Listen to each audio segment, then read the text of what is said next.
നമസ്കാരം. യോഗ സമീപകാലത്തായി ഏറെ തെറ്റിദ്ധരിപ്പിക്കുകയും കുറേയൊക്കെ ചൂഷണം ചെയ്യപ്പെടുകയും ചെയ്യുന്ന ഒരു മേഖലയായിട്ട് മാറിയിട്ടുണ്ട് യോഗ എന്നത്.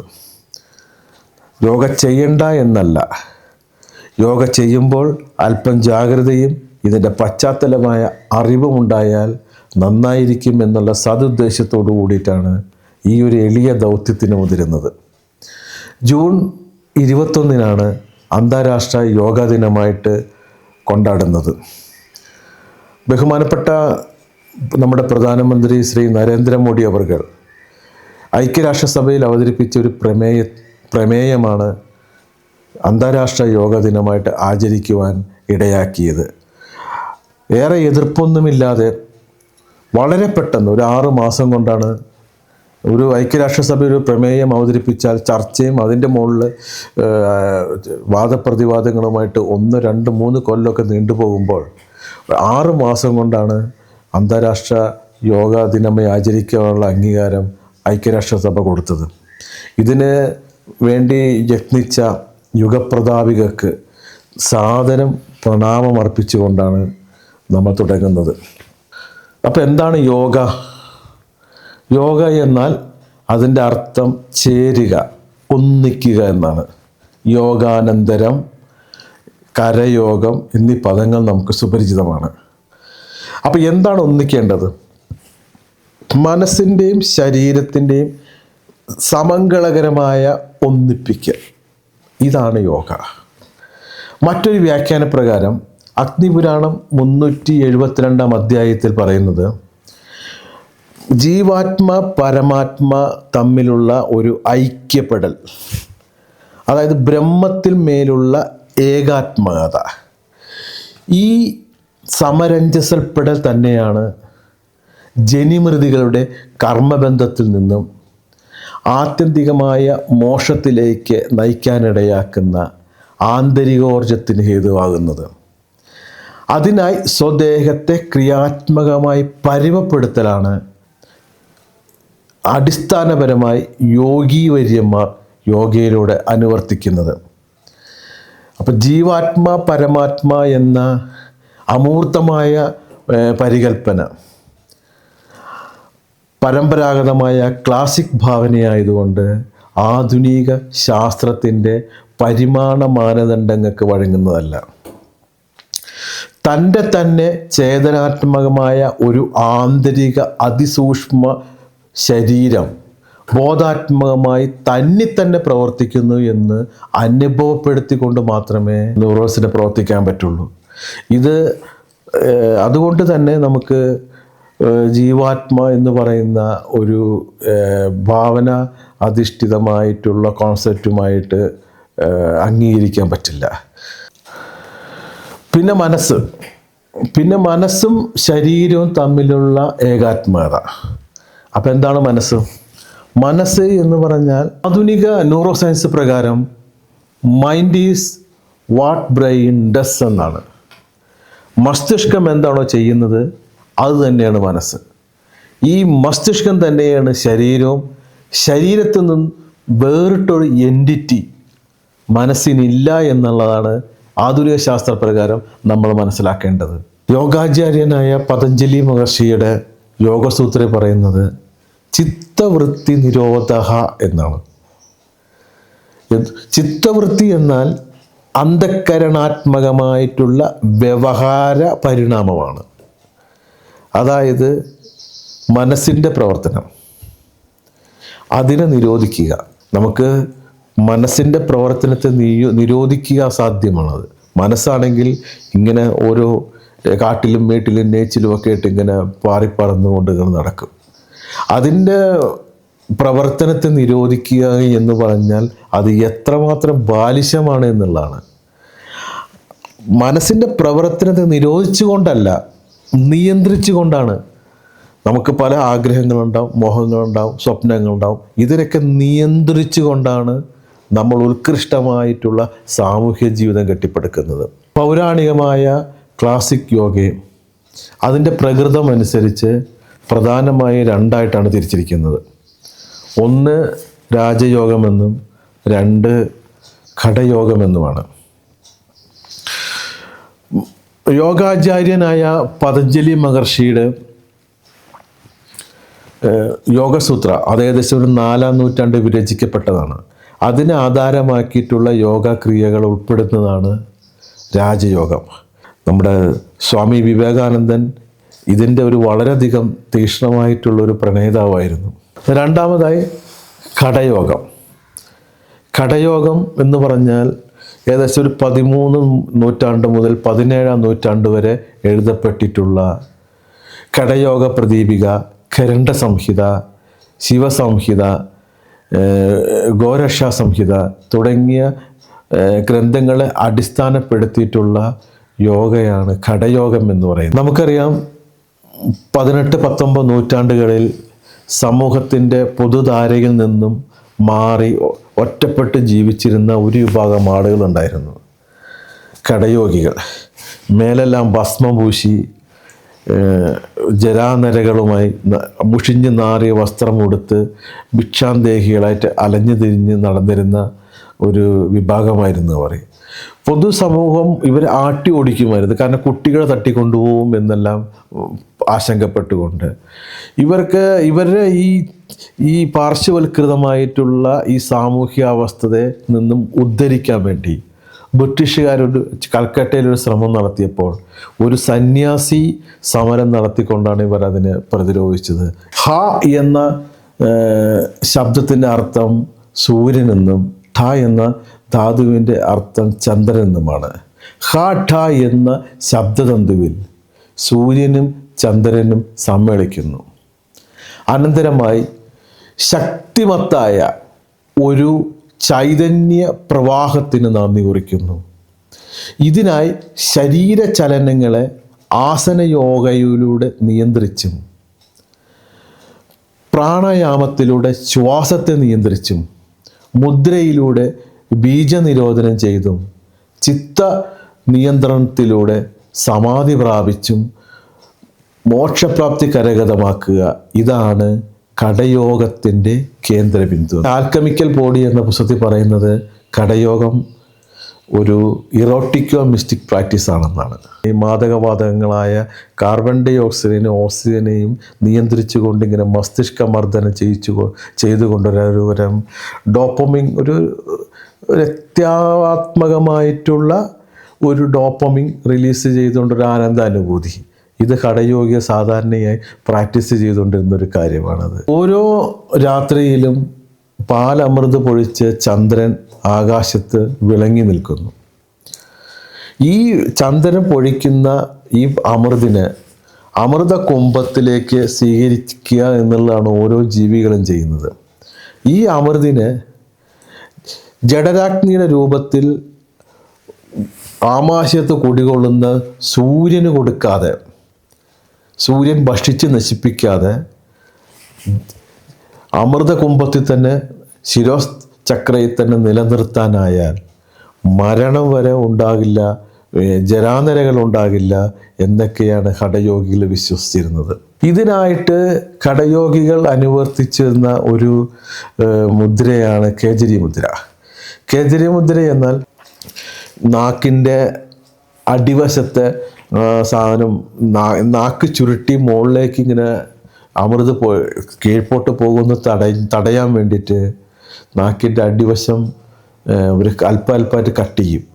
ഏതാണ്ട് ഒരു 6 മാസത്തോളം അവർ അല്പമായിട്ട് കട്ട് ചെയ്തിട്ട് കടുക്കയും ഇന്ദുപ്പും ചേർത്ത് ഉണക്കി വയ്ക്കും. അങ്ങനെ ഇത് 6 മാസം എത്തുന്നതോടുകൂടി ഇത് നാക്ക് ചുരുട്ടി നമുക്ക് ആ ശ്വാസ നാളികളെ തടയാൻ പറ്റും എന്നുള്ള അവസ്ഥയിലേക്ക് എത്തും. ഇങ്ങനെ ശ്വാസം എടുക്കുന്നതിനെ തടഞ്ഞുകൊണ്ട് ഒരു തരം രക്തത്തിലേക്ക് ഓക്സിജൻ കിടക്കുന്നതിനെ നിയന്ത്രിക്കുക. അതായത് ഒരു മസ്തിഷ്ക മർദ്ദനമാണ് ഇതിലൂടെ അനുഭവിച്ച് ഒരുതരം ആനന്ദാനുഭൂതി കിട്ടുന്ന ഒരു അവസ്ഥയാണ് ഇതിലൂടെ ഉണ്ടാകുന്നത്. അതേസമയം അതിപവിത്രമായ ബ്രഹ്മചര്യാത്മകമായ രേതസ്സിനെ സംരക്ഷിക്കുകയും ഇവർ ചെയ്യുന്നുണ്ട്. രേതസ്സിൻ്റെ നഷ്ടം മരണഹേതുവും രേതസ്സിൻ്റെ സംരക്ഷണവും ജീവോജസ്സിൻ്റെ അഭൗമികമായ മൂർത്തിമ സ്വരൂപമായും ഹഠയോഗി കരുതിയിരുന്നു എന്നുള്ളതാണ്. അതായത് മനസ്ഥൈര്യം സ്ഥിരോ ബിന്ദു സ്ഥിരോഭവ എന്നാണ് പറയുന്നത്. ഇവിടെ ബിന്ദു എന്ന് പറയുന്നത് രേതസ് തന്നെയാണ്.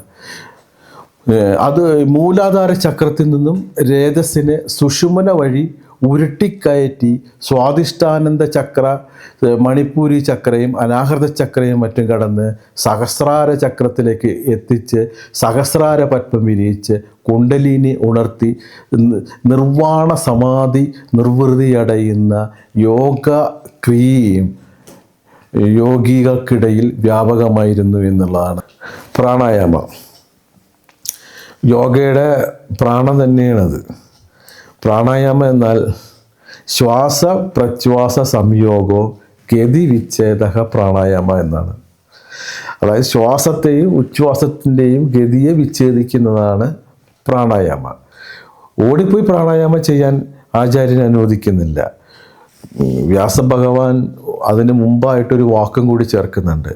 തസ്മിൻ സതി, അത് നേരെയായാൽ.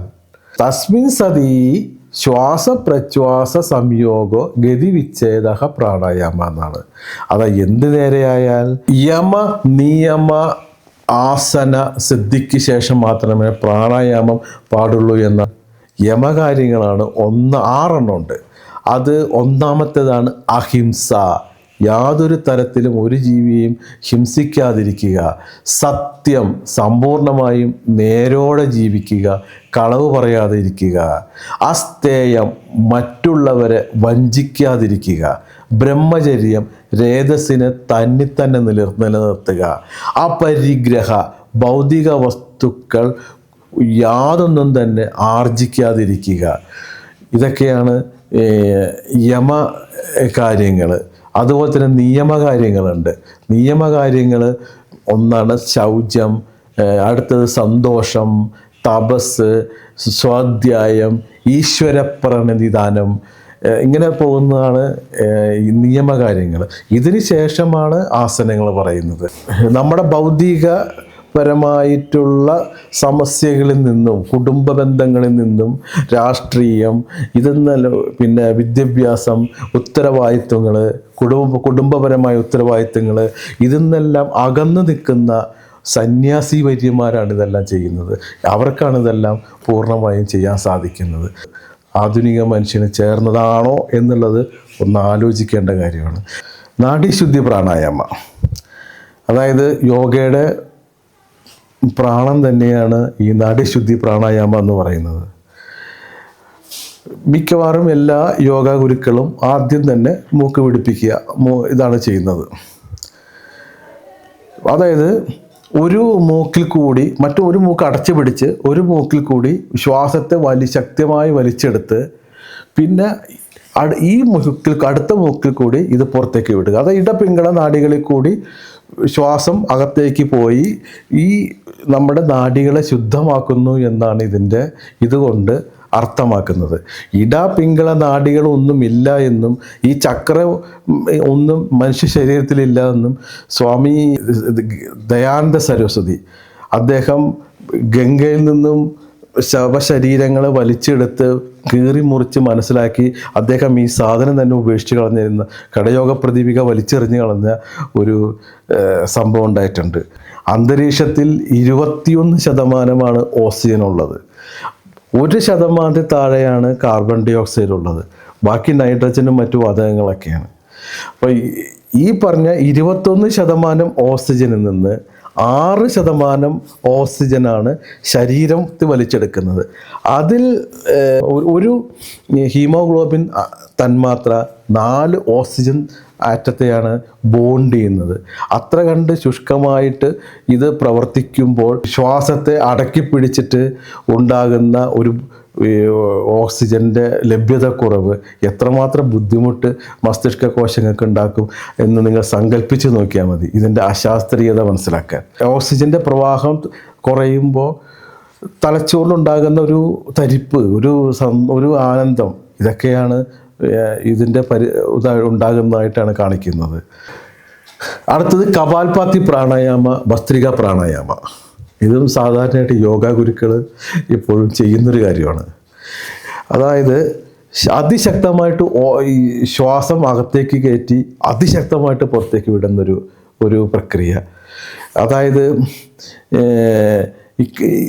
ശ്വാസം ശക്തമായിട്ട് അകത്തേക്ക് കയറ്റി പുറത്തേക്ക് വിടുമ്പോൾ ഒരുപാട് ഓക്സിജൻ അകത്തിങ്ങനെ കിട്ടും, അത് രക്തത്തിലേക്ക് ഒരുപാട് ഓക്സിജൻ കയറും എന്നുള്ള ഒരു വികലമായ അശാസ്ത്രീയമായ ചിന്തയാണ് ഇതിന് ആധാരം.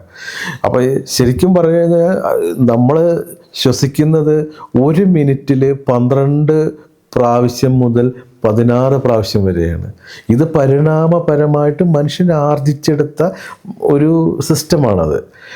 ഇപ്പോൾ അതിശക്തമായിട്ട് ശ്വസിച്ച് കഴിഞ്ഞിട്ടുണ്ടെങ്കിൽ ഇതിൻ്റെ ഓക്സിജൻ അബ്സോർപ്ഷൻ നടക്കാതെ വരും. ഈ കാർബൺ ഡൈ ഓക്സൈഡിൻ്റെ ഡിഫ്യൂഷൻ റേറ്റ് ഓക്സിജനെ അപേക്ഷിച്ച് 20 മടങ്ങാണ്. കാർബൺ അങ്ങോട്ട് കൊഴിഞ്ഞു പോകുമ്പോൾ ഹൈപ്പർ കാർട്ട്നിയ എന്ന ഒരു രോഗാവസ്ഥയിലേക്ക് എത്തുന്നത്. ഇത് രക്തത്തിൻ്റെ pH വാല്യൂ കൂടും. റെസ്പിറേറ്ററി ആർക്കലോയിസിസ് എന്നൊരു ശാരീരിക അവസ്ഥയിലേക്ക് ഇത് കൊണ്ടെത്തിക്കുന്നുള്ളതാണ്.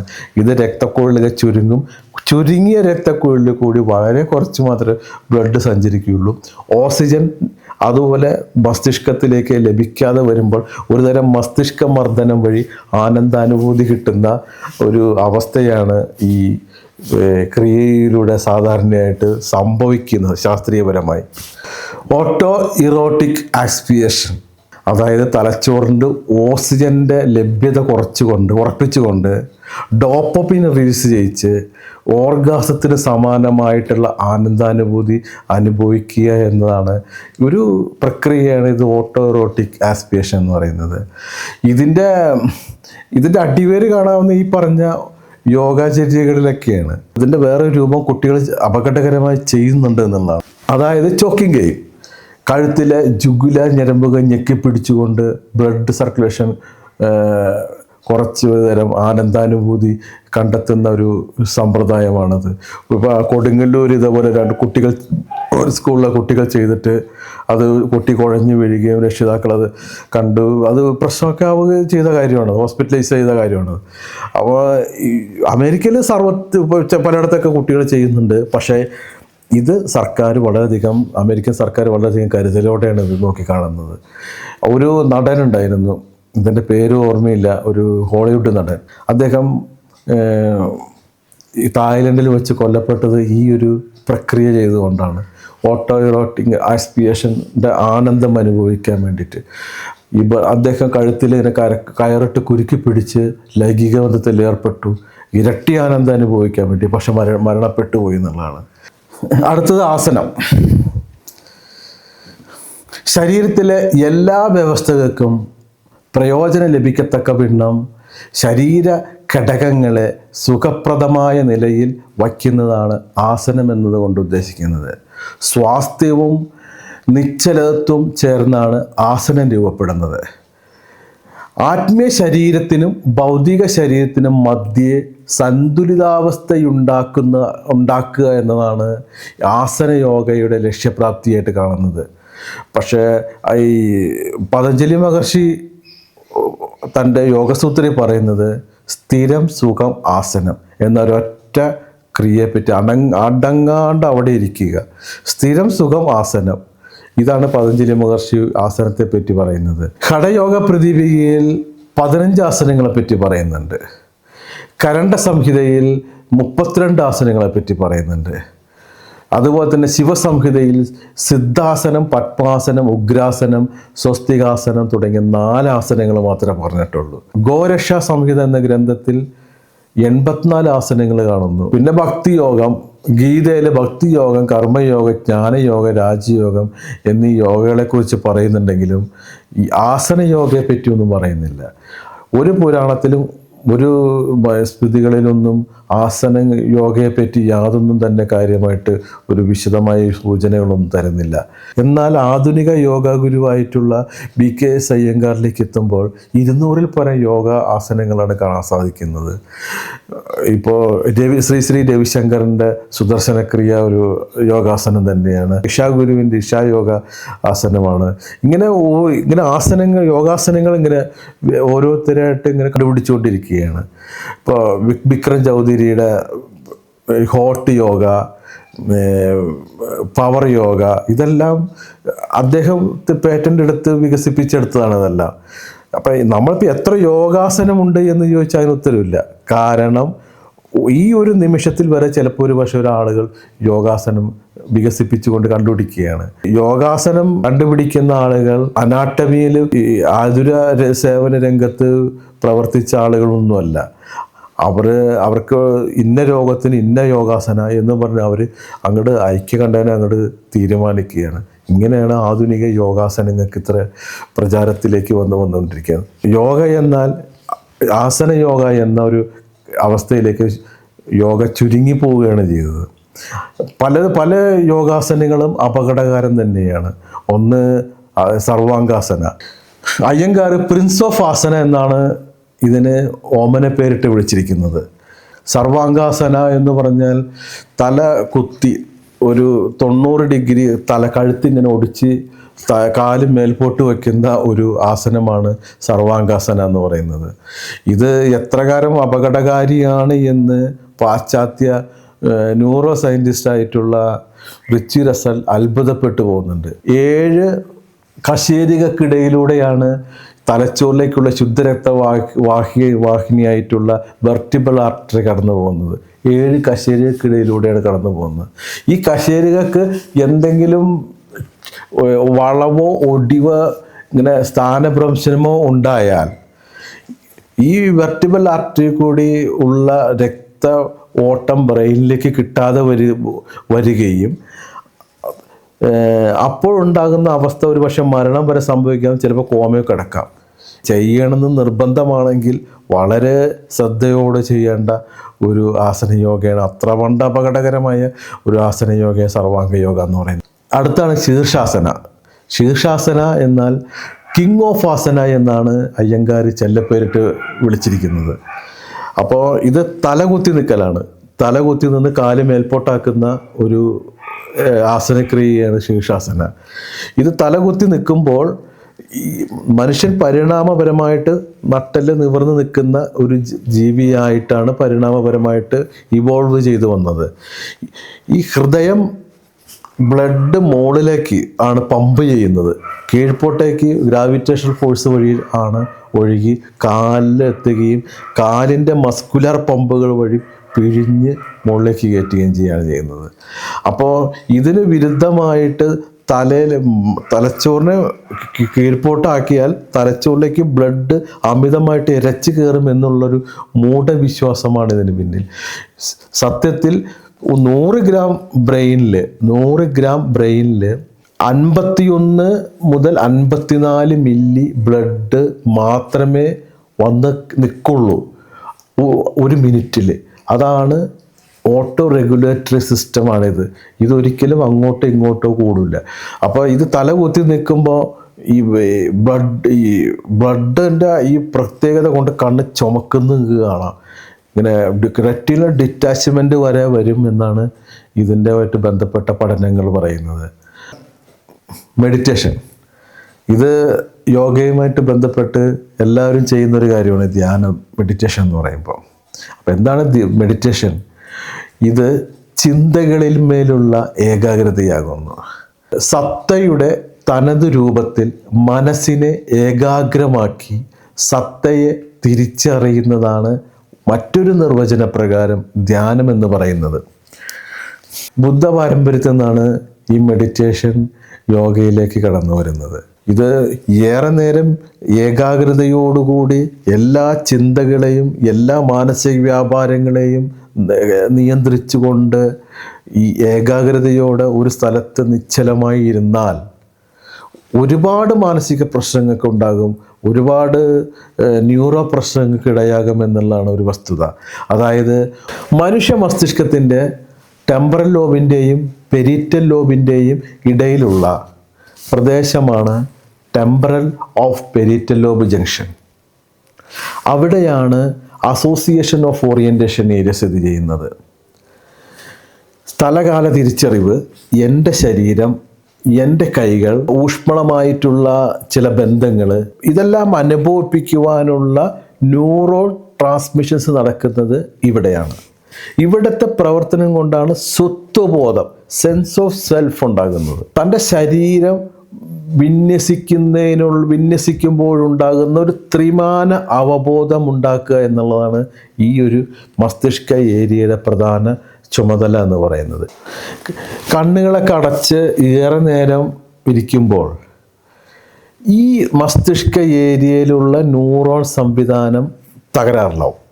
ഇടത്തെ ഓറിയൻറ്റേഷൻ ഏരിയ വിവരരഹിതമാകുമ്പോൾ ശരീരത്തിൻ്റെ അതിരുകൾ അനിർവചനീയമായിട്ടുള്ള അനുഭവം ഉണ്ടാകും. അവനവനെ കുറിച്ചുള്ള മനോചിത്രങ്ങൾക്ക് അതിരുകളില്ലാതെയാവും. വലതുവശത്തെ ഓറിയൻറ്റേഷൻ ഏരിയ പ്രവർത്തനം മന്ദീഭവിച്ചാൽ പൂർണ്ണമായ സ്ഥലരാഹിത്യാനുഭവവും അനന്ത വിശാലത, സ്ഥലകാലങ്ങളില്ലാത്ത മഹാശൂന്യത, ഇതെല്ലാം അനുഭവിക്കുന്നതായിട്ടാണ് ന്യൂറോ സയൻറ്റിസ്റ്റുകൾ പറയുന്നത്. ഇതിനെക്കുറിച്ച് ഒരുപാട് പഠനങ്ങൾ നടന്നിട്ടുണ്ട്. വല്ലഭി ബ്രിട്ടൻ്റെ പഠനങ്ങൾ നിങ്ങൾക്ക് നെറ്റിൽ വായിക്കാൻ കിട്ടും. മെഡിറ്റേഷൻ ചെയ്യുമ്പോൾ ന്യൂറോൺസുകൾ തടസ്സപ്പെടുമ്പോൾ ഉണ്ടാകുന്ന മാനസിക ബുദ്ധിമുട്ട് എന്നൊക്കെയാണ് ഗവേഷണങ്ങൾ ഇതിനെക്കുറിച്ച് പറയുന്നത്. സ്ഥിരമായിട്ട് മെഡിറ്റേഷൻ ചെയ്ത ഒരു സ്ത്രീ തൻ്റെ അനുഭവക്കുറിപ്പുകൾ പങ്കുവയ്ക്കുന്നത് തൻ്റെ ഭർത്താവിന് ഭക്ഷണം കൊടുക്കാൻ പറ്റുന്നുണ്ട്, തൻ്റെ മക്കൾക്ക് ഭക്ഷണം കൊടുക്കാൻ പറ്റുന്നുണ്ട്, പക്ഷേ ഇവരുമായിട്ടുള്ള ഊഷ്മളമായ ഒരു ബന്ധാനുഭവം നഷ്ടപ്പെട്ടു പോകുന്നതായിട്ട് പറയുന്നുണ്ട്.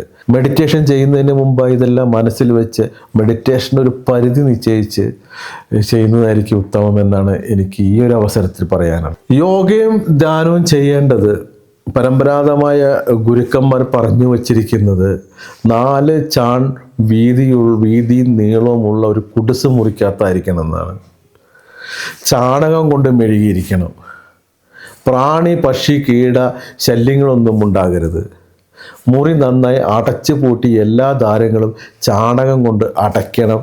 ചെറിയൊരു ദ്വാരം മാത്രമേ പാടുള്ളൂ എന്ന് പറയുന്നുണ്ട്. മുമ്പിൽ മരത്തിൻ്റെ തണലുണ്ടാകണം.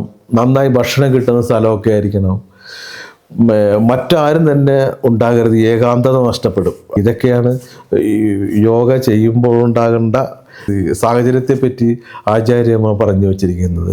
ചിന്തിക്കുക, ഇന്നത്തെ AC റൂമിൽ സംഘയോഗ ചെയ്യുന്നതിൻ്റെ വൈചിത്ര്യം എന്താണെന്ന് പരമ്പരാഗത യോഗ സങ്കല്പങ്ങളായിട്ട് തട്ടിച്ചു നോക്കി സ്വയം ഒന്ന് വിലയിരുത്തുന്നത് നന്നായിരിക്കും.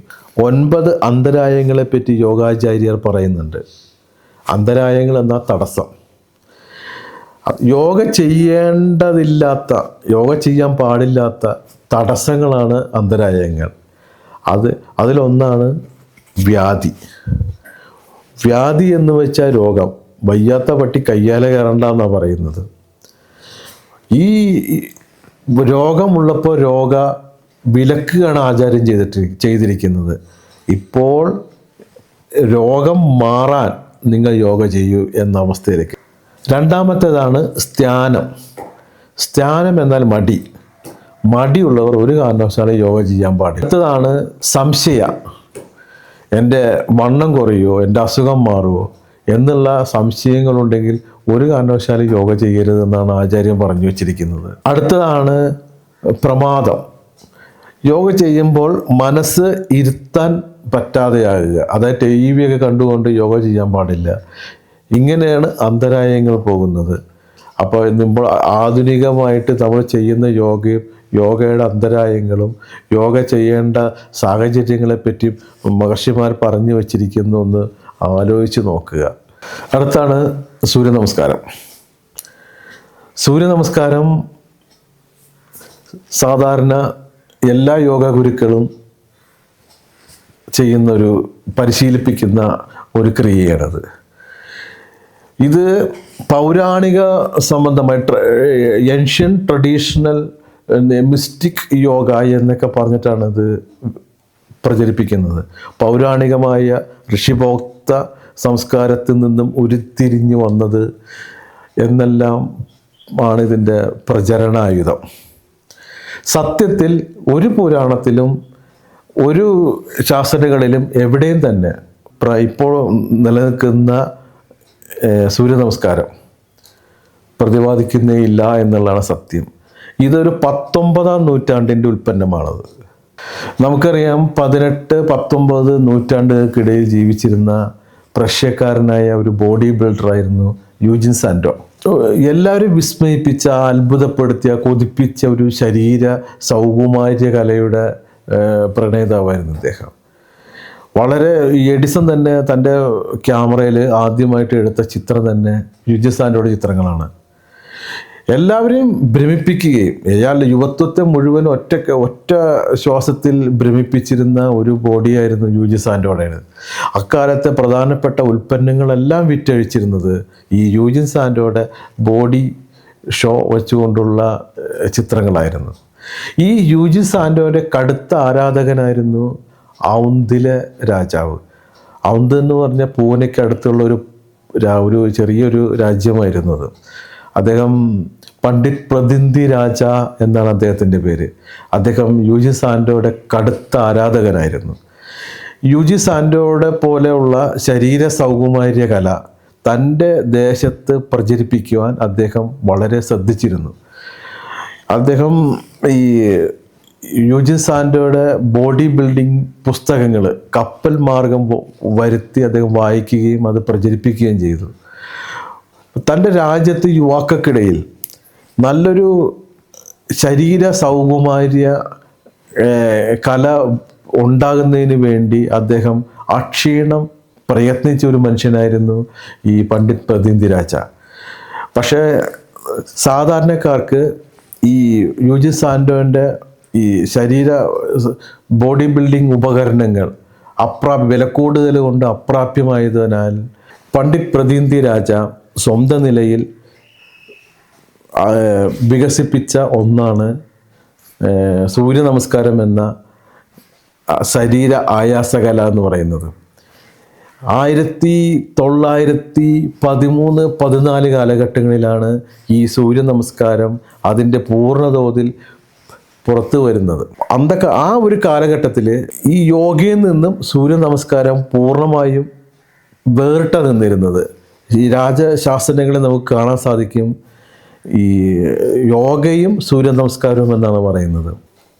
അങ്ങ് ദൂരെ ഔന്ത് രാജ്യത്ത് പണ്ഡിറ്റ് പ്രതിനിധി രാജ അതിശോഭനകരമായ ശരീര സൗകുമാര്യ കലകൾ വികസിപ്പിച്ച് കീർത്തിമാനാകുമ്പോൾ ഇങ്ങ് മൈസൂർ കൊട്ടാരത്തിൽ വിപ്ലവകരമായ ശരീരനില അഭ്യാസങ്ങൾ അരങ്ങുവാഴുകയായിരുന്നു. ടെലിവിഷനും സിനിമയും നാടകവും ഓട്ടംതുള്ളലൊന്നും ഉണ്ടാകാതിരുന്ന അക്കാലത്ത് രാജകൊട്ടാരത്തിലെ അഭിഷിക്തരെ കൗതുകമുണർത്തി ആസ്വദിപ്പിച്ചിരുന്ന ശരീരനില കെട്ടുകാഴ്ചകളെ സ്ഥാപിതവൽക്കരിച്ച് അതിന് മതിയായ ഫണ്ട് നൽകി കൊട്ടാരത്തിൽ തന്നെ ചേർത്ത് നിർത്തി മൈസൂർ കൊട്ടാരം സംരക്ഷിച്ചു പോകുന്നു എന്നുള്ളതാണ്. സ്വാമി കുവലയാനന്ദ എന്ന് പ്രസിദ്ധനായ ജഗന്നാഥ് ഗണേഷ് ഗുണൈ എന്ന സന്യാസി വര്യൻ കൈവല്യധാമ എന്ന പേരിൽ ഒരു വ്യായാമശാല ഉണ്ടാക്കി.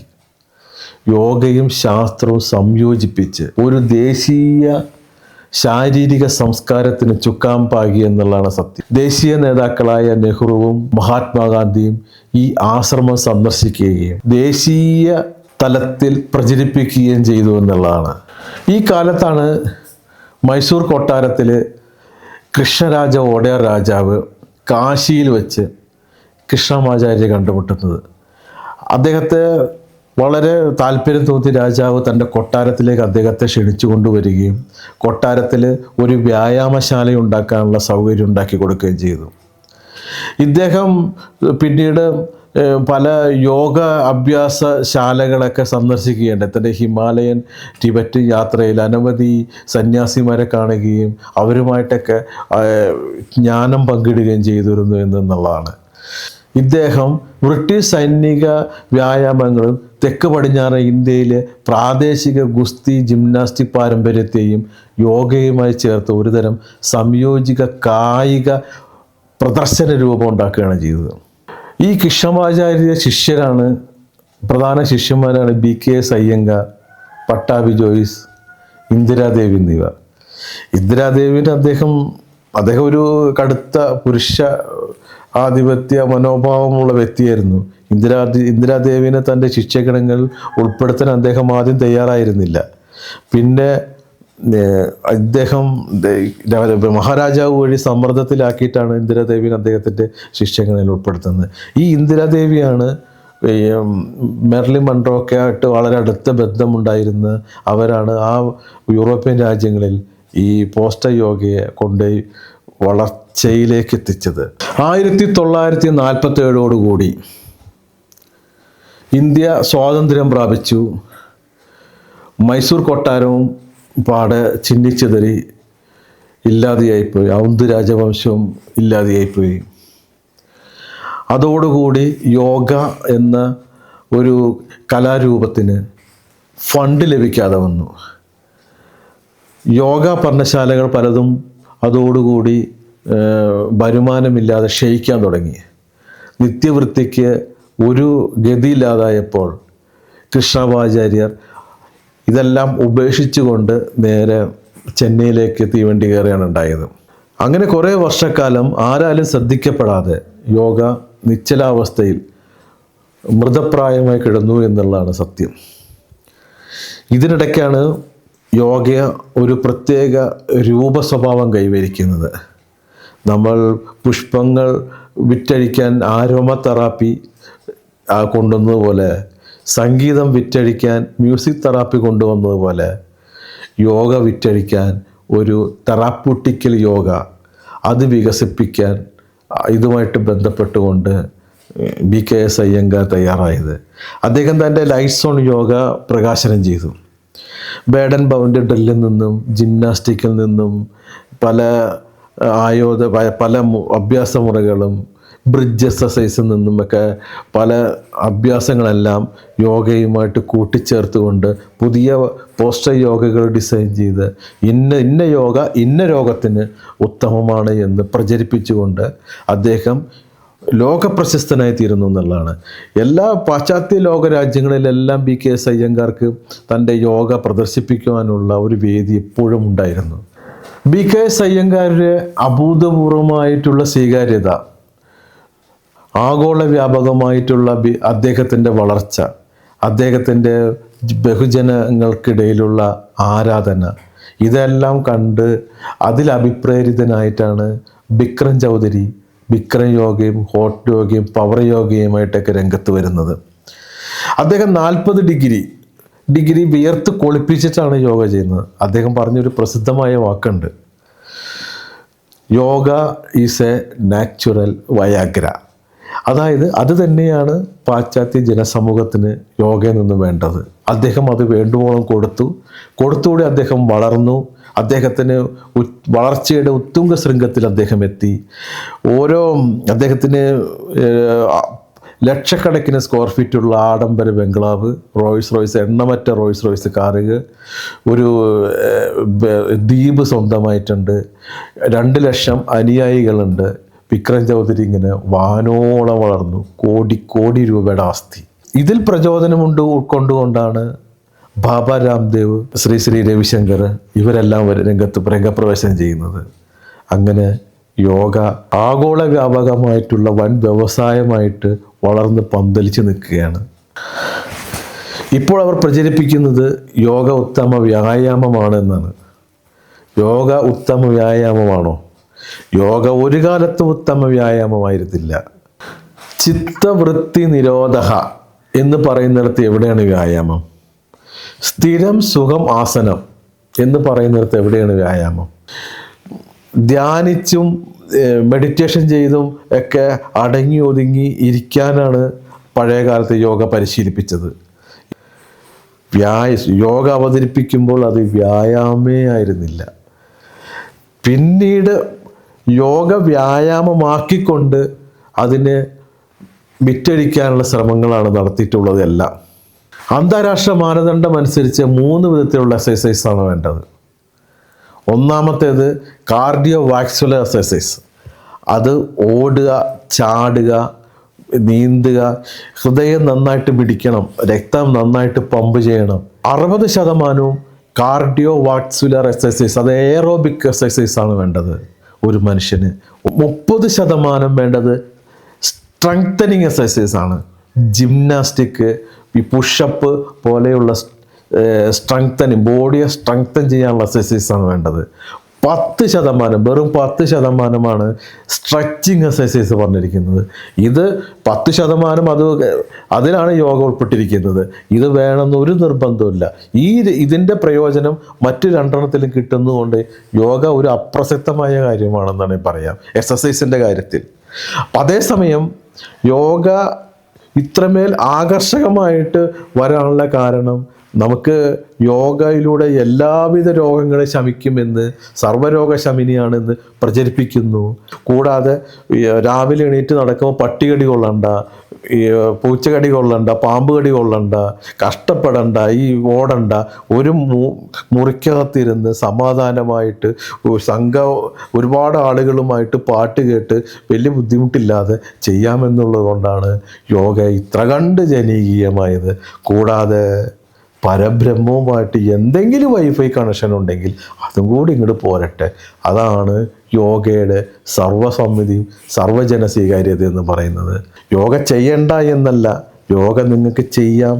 അതിലെ കഠിനമായ കാര്യങ്ങളെല്ലാം മാറ്റി നിർത്തി നിങ്ങൾക്ക് ആയാസകരമായ കാര്യങ്ങൾ, നിങ്ങൾക്കൊരു മനസ്സിനൊരു ഒരു ഒരു ഫ്രഷപ്പ് കിട്ടാൻ വേണ്ടിയിട്ടുള്ള പ്രക്രിയകൾ, അതെല്ലാം നിങ്ങൾക്ക് യോഗയിലൂടെ ചെയ്യാം. ഒരു സംഘമായിട്ട് എന്തെങ്കിലും ചെയ്യുമ്പോൾ നിങ്ങൾക്ക് സന്തോഷവും ആനന്ദവും കിട്ടുന്നു. അപ്പോൾ അത് തന്നെയാണ് യോഗ ചെയ്യുന്നതിൻ്റെ ഒരു പ്രധാന ഗുണമെന്ന് പറയുന്നത്. ഒന്ന് സ്ട്രെച്ച് ചെയ്യുമ്പോൾ ഒരു ശരീരത്തിന് ഒരു ആയാസം കിട്ടും. അതൊക്കെ തന്നെ അതിന് വിട്ട് വലിയ പ്രയോജനം നിങ്ങൾ യോഗയിൽ പ്രതീക്ഷിക്കുന്നുവെങ്കിൽ അത് നിങ്ങളുടെ പ്രതീക്ഷ അസ്ഥാനത്തായിരിക്കുമെന്നാണ് എനിക്ക് ഈ ഒരു അവസരത്തിൽ പറയാനുള്ളത്. നന്ദി, നമസ്കാരം.